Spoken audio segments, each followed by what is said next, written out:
வேலுண்டு வினையில்லை. வணக்கம். நான் இன்றைக்கி ஹயக்ரீவர் ஸ்லோகத்தை பற்றிய முக்கியமான விஷயங்களை உங்கள்கிட்ட சொல்கிறேன். பொதுவாக நிறைய குழந்தைங்க சில பேர் நல்லா படிப்பாங்க, சில பேர் படிக்கவே மாட்டாங்க. படிப்பில் அக்கறையே இல்லாமல் எப்பொழுதும் டிவி பார்க்குறது, ஃபோனை நோண்டுறது, இந்த மாதிரியான விஷயங்கள்லையே ஈடுபடுவாங்க.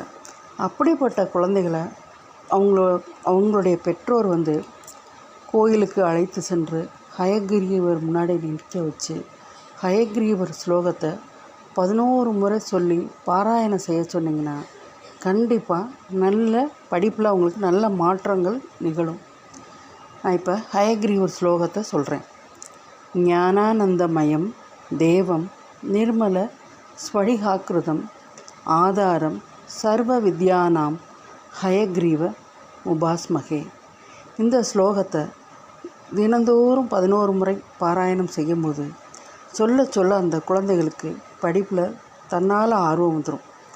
அப்புறம் ரொம்ப அக்கறையோடு அவங்க படிப்பில் தேர்ச்சி பெற்று முதல் தரமான மதிப்பெண்களை பெற்று வாழ்க்கையில் உயர்ந்த நிலைக்கு வருவாங்க.